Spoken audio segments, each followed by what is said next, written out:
Queridíssimos escolares de leis das mais diversas gerações.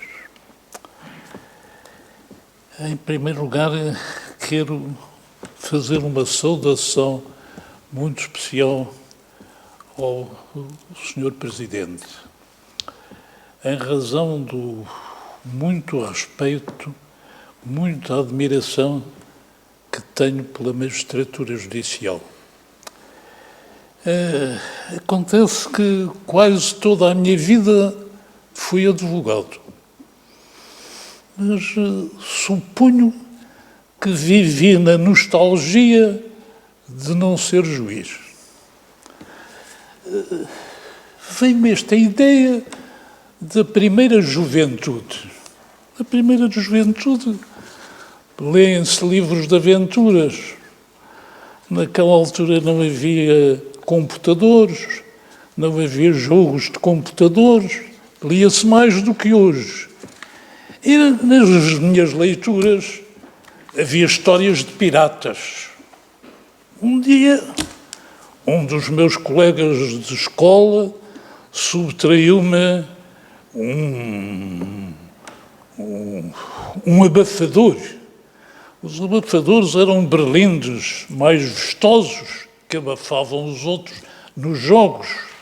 O meu era muito bonito, muito colorido.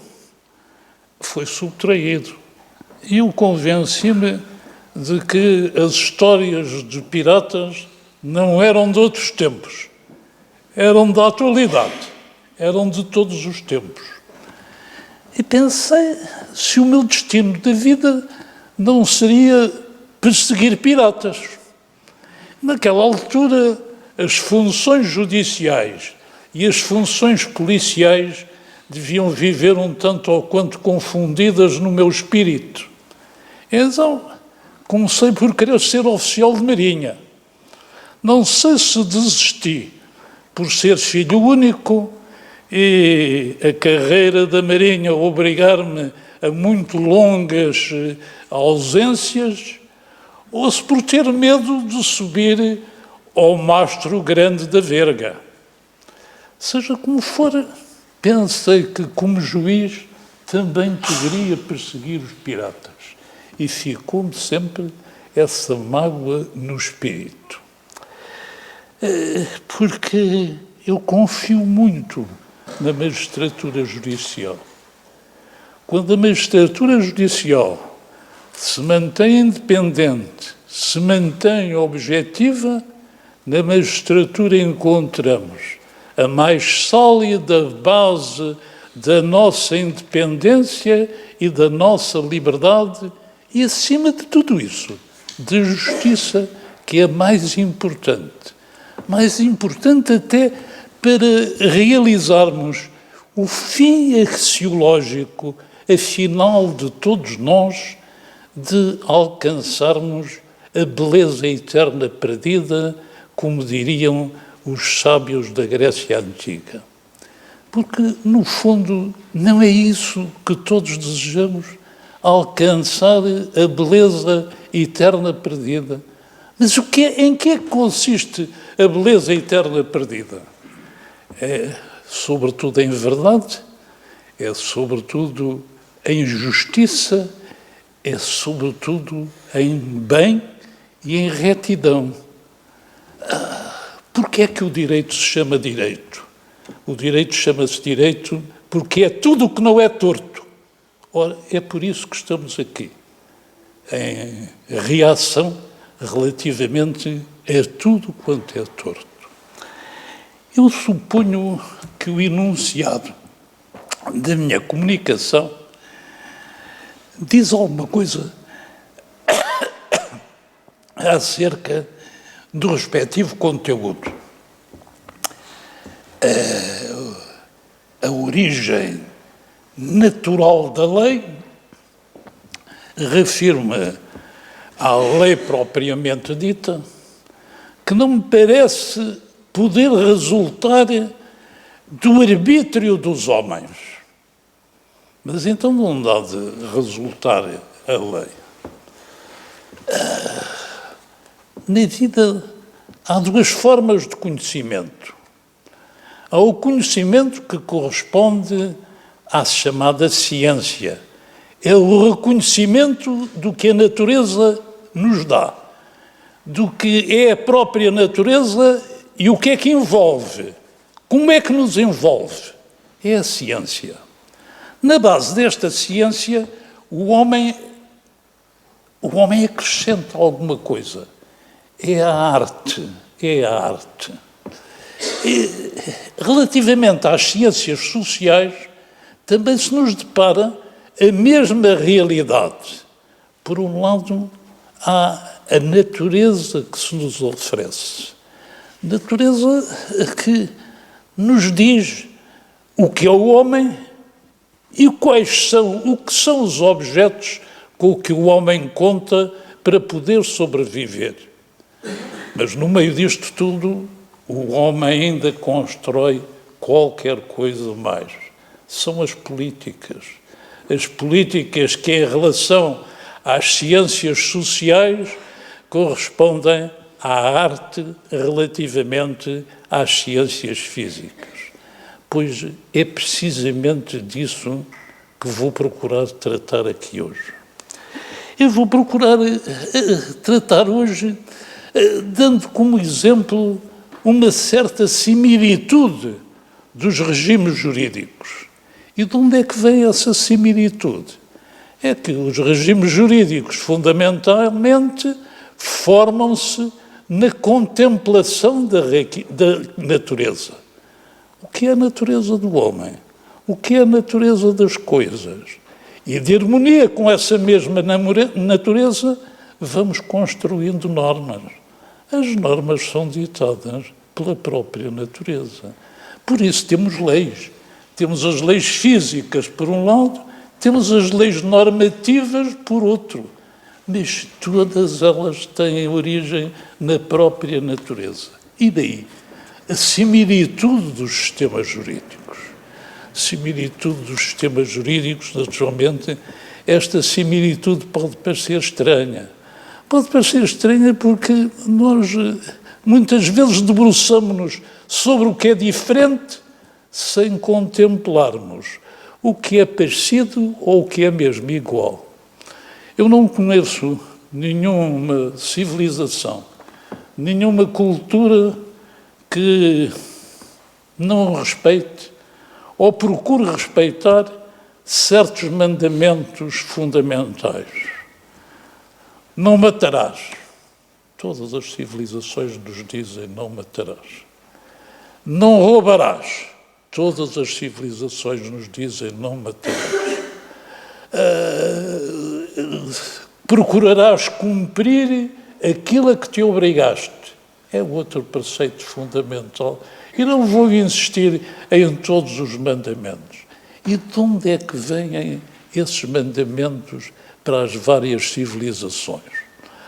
Bem, geralmente os povos dizem que receberam os mandamentos dos deuses, mas como os próprios deuses terão sido os construtores da natureza, segundo essas mesmas civilizações, segundo esses mesmos entendimentos, chega-se à conclusão que talvez seja indiferente dizermos se os preceitos fundamentais provêm dos deuses ou se os preceitos fundamentais provêm da natureza, visto que a natureza terá sido construída por esses mesmos deuses.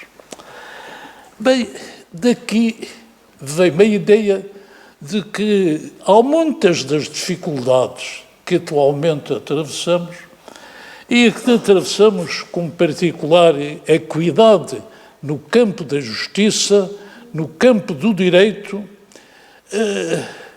julgamos que deparamos com muitas novidades. Suponho que os jovens não devem iludir-se demasiado relativamente a esse aspecto da vida. A vida não mudou tão radicalmente como julgam às vezes. A vida só mudou em termos profundos em razão das mudanças verificadas no plano da técnica. Isso sim, isso sim. A técnica, as evoluções técnicas, ou se preferirem, as involuções técnicas, em alguns casos, obrigam os homens a corrigirem muitas das suas posições, mas não obrigam os homens a modificar-se, a passarem a ser outra coisa, a deixarem de ser o que foram sempre. E por isso chega à conclusão, sobretudo nestas matérias de justiça, de direito, de tribunais, talvez seja melhor convencermos-nos que há muito modificado, mas não é tudo. E nem se julgue que isto respeita a uma concepção essencialista da vida. Não.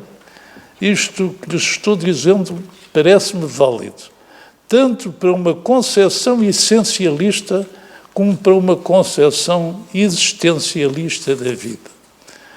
Porque pode ser que a concepção essencialista, que naturalmente é imposta pelas religiões, por qualquer religião, corresponda, abstraindo desse aspecto das imposições religiosas, pode ser que a essência das coisas, a essência dos homens, provenha apenas de um longo uso.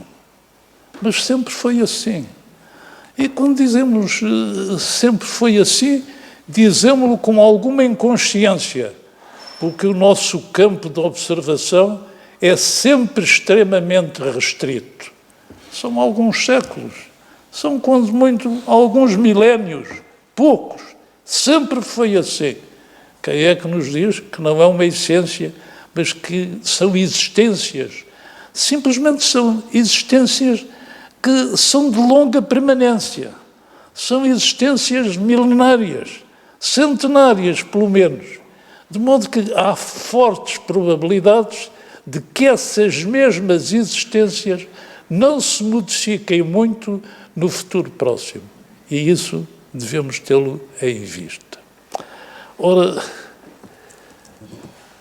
importa talvez sublinhar que os nossos sistemas jurídicos dos países convencionalmente designados por ocidentais são aqueles que mais se desviam das origens e são aqueles que mais pretendem que, afinal, as leis ou aquilo que designamos por leis provêm da vontade dos homens.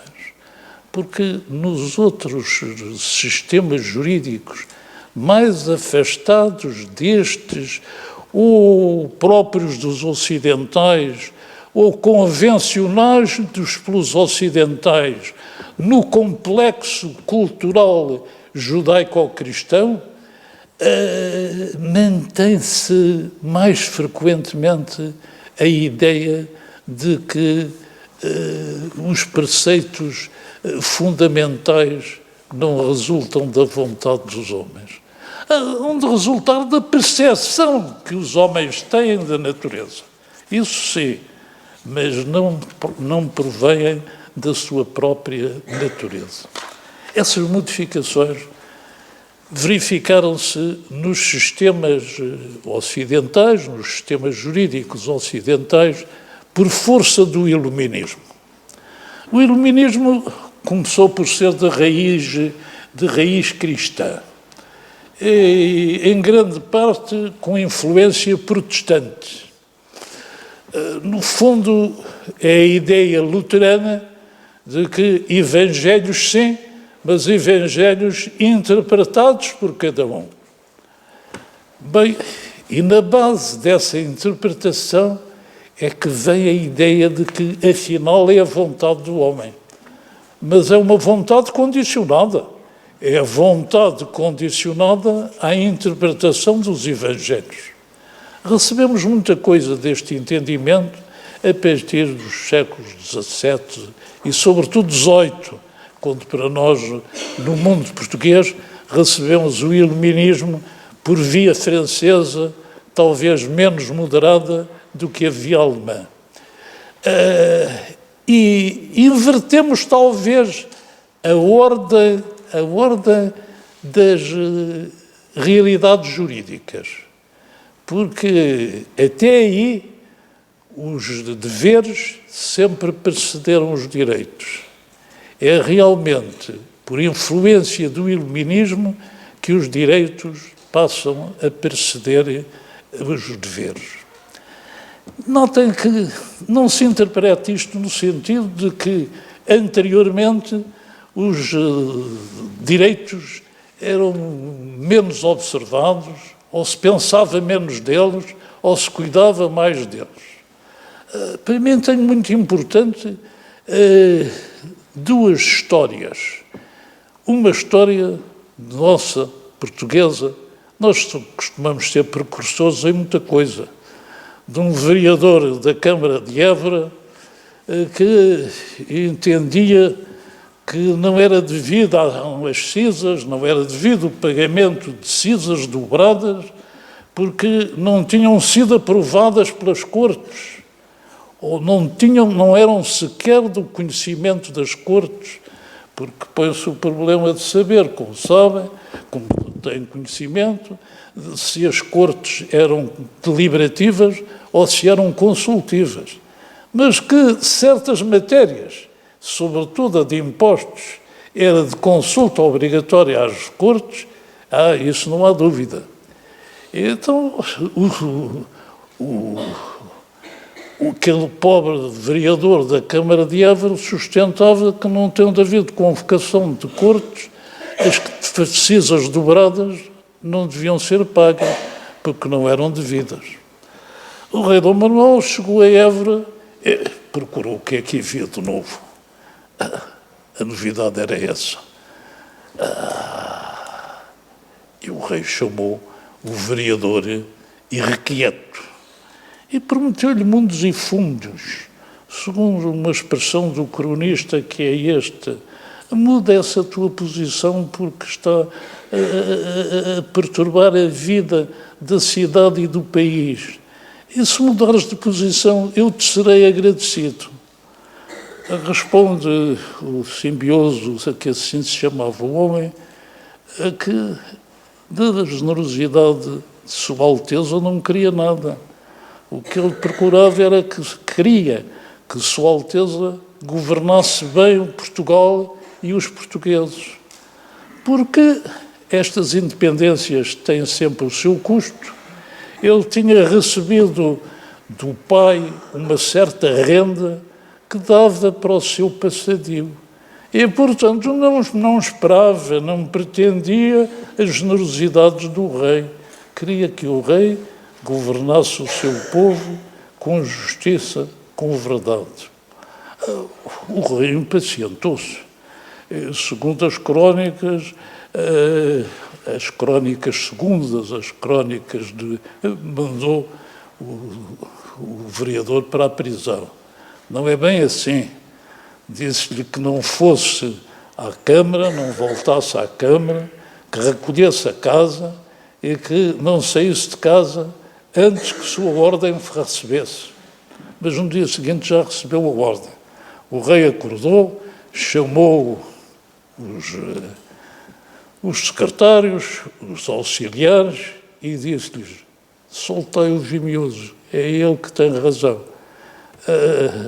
Quem eu devia punir era os meus auxiliares que não me esclareceram acerca da questão das cisas dobradas.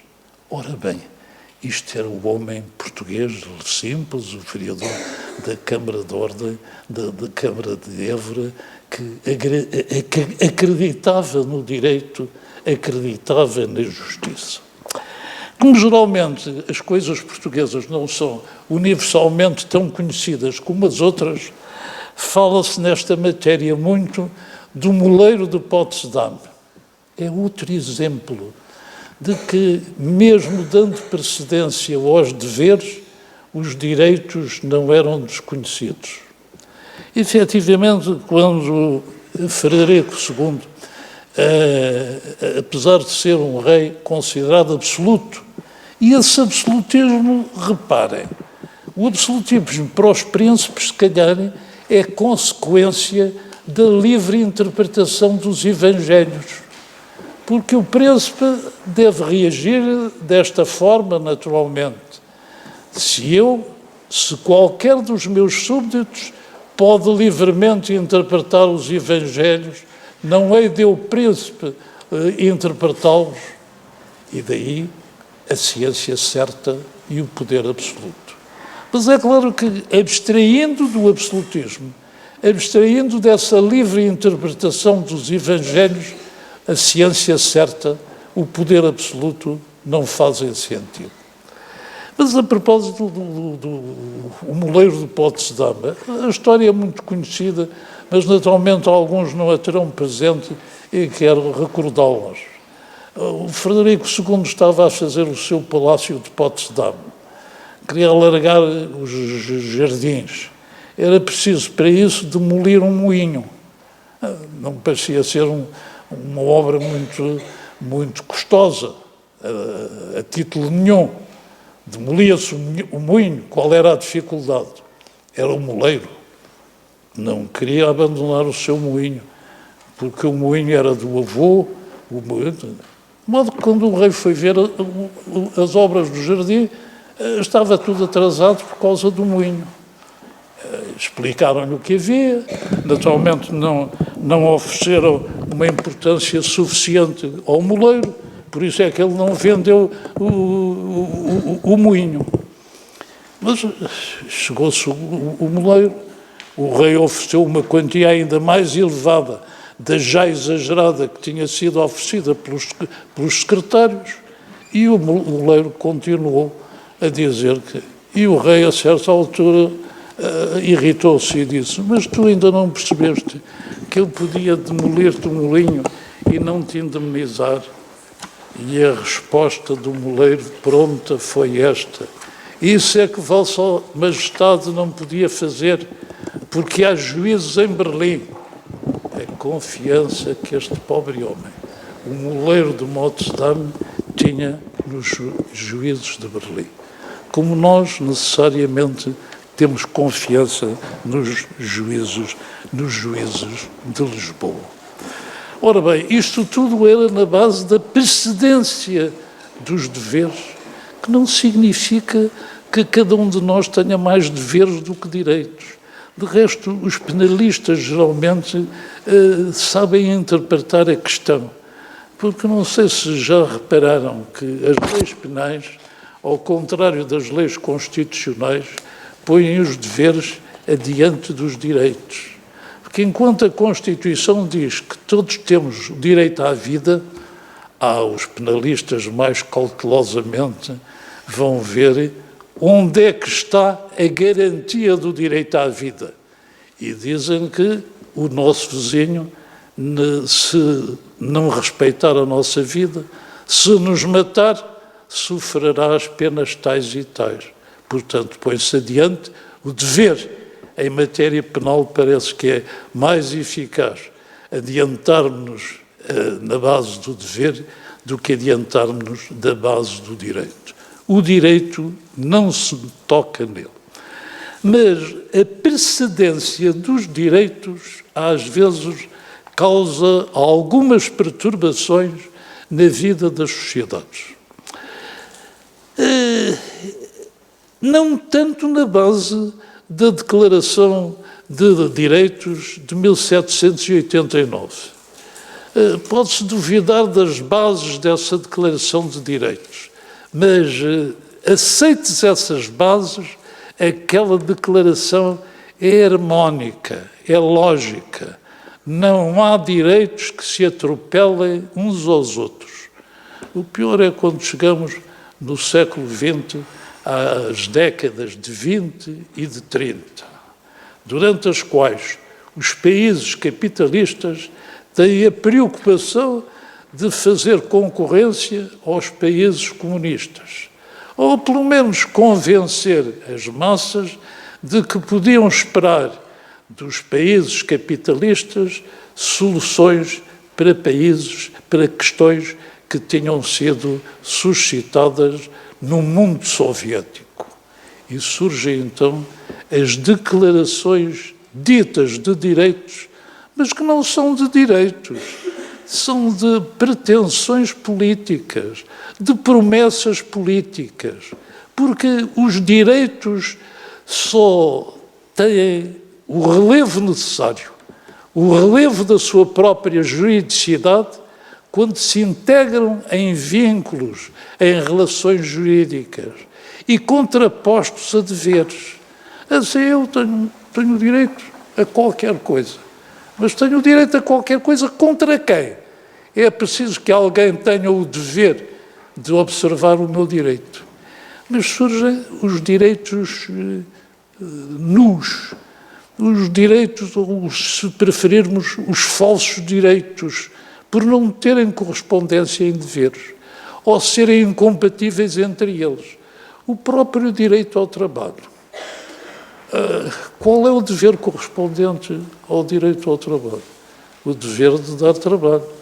Mas quem é que tem o dever de dar trabalho? Na base do direito de propriedade, só se dá trabalho quando precisamos de dá-lo. Por obrigação, não. De modo que o desempregado pode bater a todas as portas a dizer: eu tenho o direito ao trabalho. E os proprietários das tendas comerciais e industriais dirão: eu tenho o direito de propriedade. E, em razão do direito de propriedade, não admito trabalhadores quando não preciso deles. Diz-se às vezes: mas o Estado é o sujeito passivo da relação jurídica que tem como sujeito ativo o titular do direito ao trabalho. Não, isso pressuporia que o Estado absorveria os meios de produção. Só assim é que se admitiria que o Estado, em tempo de crise, pudesse assegurar o direito ao trabalho. Quando muito o Estado talvez possa assegurar o direito a subsídios de desemprego. Agora, direito ao trabalho não pode assegurar. Não é o único caso de incompatibilidade. Deparamos de incompatibilidades entre o direito à informação e o direito à privacidade. Também são incompatíveis. E assim, por aí, mais adiante, encontramos várias perturbações destes falsos direitos, que são desejos políticos muito apreciáveis, serão promessas políticas, mas não podem ser considerados direitos quando não são integráveis em relações jurídicas, em vínculos jurídicos, porque, por alguma razão, dizemos constantemente que o direito, uma das características do direito é ser intersubjetivo, de tal modo que na ilha do navegador, do náufrago deserto, não há direito. Quando muito há normas de moral. Pode ser que ainda vigorem normas de moral, mas para Robinson o direito só surge na ilha quando aparece o sexta-feira. Então, se há duas entidades, passa a haver normas de direito. Queria chamar-vos a atenção para a circunstância de haver qualquer coisa de novo no mundo. Essa sim. A rapidez de deslocação, a rapidez de comunicações, de tal modo que, ao tempo da minha infância, quase poderíamos dizer que vivíamos em mundos que se desconheciam. Os colonizadores, os expedicionários aos mais diversos vinham contar histórias extraordinárias, mas nós conhecíamos muito mal no Ocidente os outros mundos, e os outros mundos conheciam-nos a nós ainda pior. Ora, isso tudo mudou. Isso tudo mudou com a facilidade de comunicações. De modo que as pessoas que morrem de fome, circulando pelas ruas de Calcutá, apercebem-se da riqueza em que nós vivemos. Tudo isso é conhecido com maior facilidade. E esta facilidade de comunicações impõe-nos um entendimento entre todos. Esse entendimento entre todos há de realizar-se. Uma das ideias é que se realize pela força. Em todos os tempos houve quem entendesse que só a força é que permitia o entendimento. Nós vivemos em grande parte ainda no saudosismo do Império Romano. Mas às vezes esquecemos-nos dos limites do próprio Império Romano, que só alcançava para leste metade da Alemanha atual, mas que alcançava fundamentalmente o norte da África. De modo que quando falamos em Europa, na base da recordação do Império Romano, a nossa recordação é insuficiente, talvez seja inadequada. Podemos falar na comunidade cristã, na República Cristiana, mas também a República Cristiana, em certos momentos, abrangeu o norte de Angola, o norte da África, o Marrocos, mas talvez não tenha abrangido todo o leste da Europa. De modo que, em relação à Europa de que se fala agora, tudo isso é insuficiente. Seja como for, esta Europa teve grande projeção no mundo, como todos sabem, e sobretudo nas Américas. De modo que quando falamos de ocidentais, costumamos abranger as Américas e se calhar ainda mais a Austrália, que recebeu os ensinamentos deste mundo ocidental. Mas eu não sei se os ensinamentos foram suficientemente longe para que se possam impor os nossos sistemas jurídicos. As Nações Unidas realmente conseguiram muito. Já tenho realmente pouco tempo para lhes dizer tudo quanto dizia, mas vou aproveitar os últimos momentos para lhes dizer qualquer coisa acerca precisamente dos sistemas jurídicos diversos dos nossos, que nós, num esforço de entendimento pacífico à base mundial, temos de ter em conta.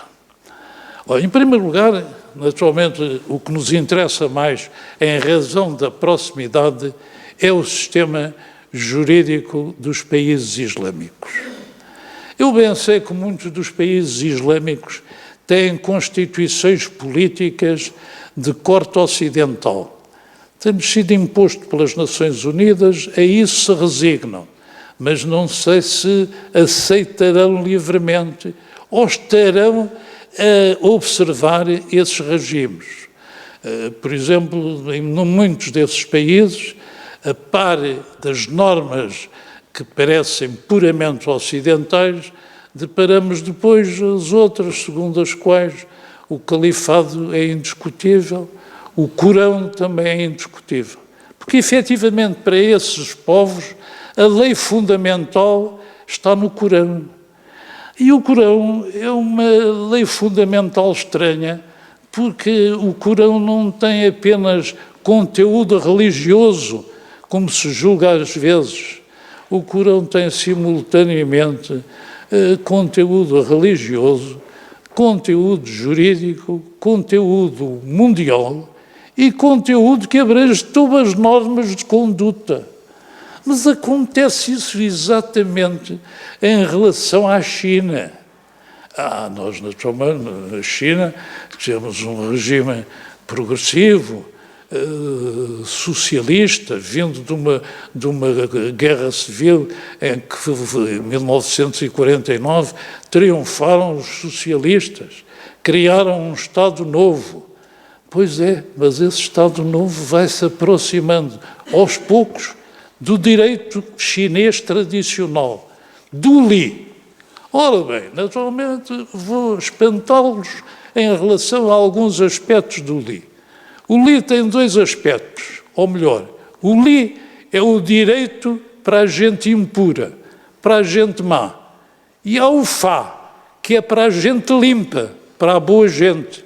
Hoje, boa gente são os membros do partido dominante, mas no direito tradicional há várias categorias de gente boa.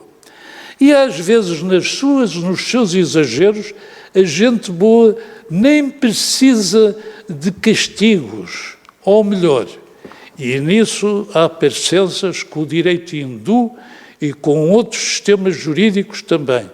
Os bons não precisam de outro castigo, porque têm o arrependimento. Em relação à gente boa, basta o arrependimento.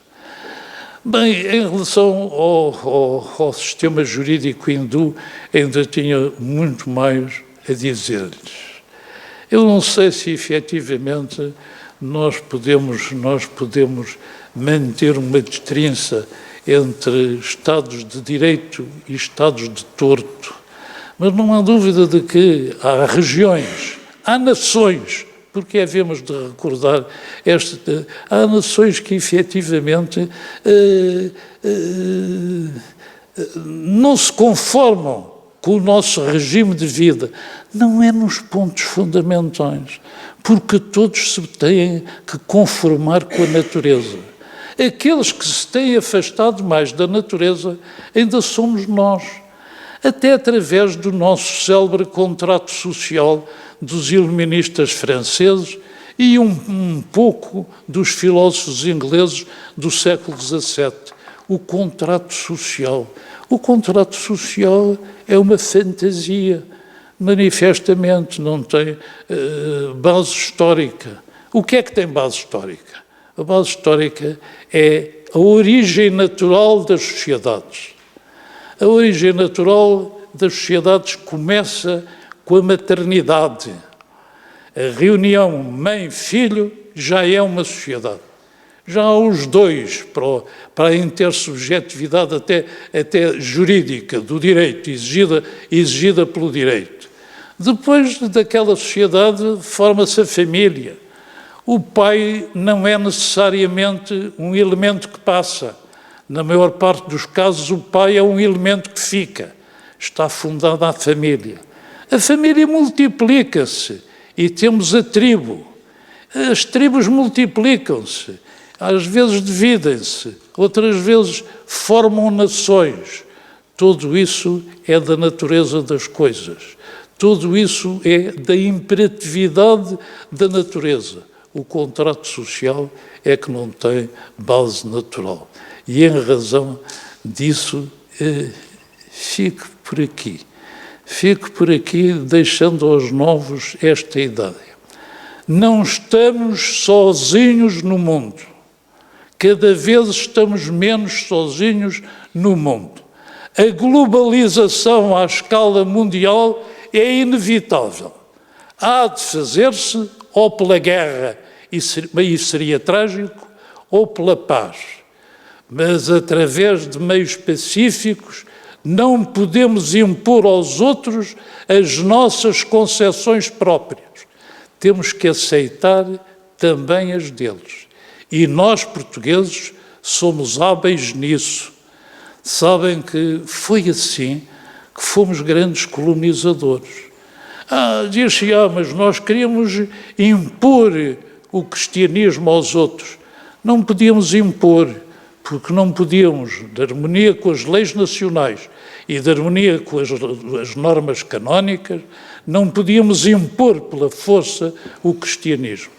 E quando deparávamos com qualquer dificuldade relativamente à cristianização, logo encontrávamos uma plataforma de entendimento.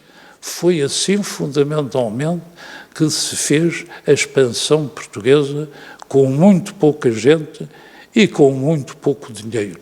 E fez-se pela nossa capacidade de entender os outros, pela nossa capacidade de aceitarmos os usos dos outros. E essa qualidade não é uma qualidade dos portugueses no passado. É uma qualidade dos portugueses, quando são realmente portugueses, no presente.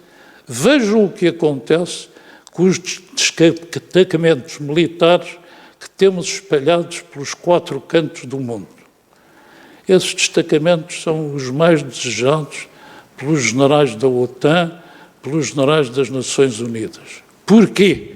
Porque são os destacamentos portugueses, que não ficam atrás dos outros nas qualidades militares, mas ficam adiante de todos pela capacidade de entender os outros.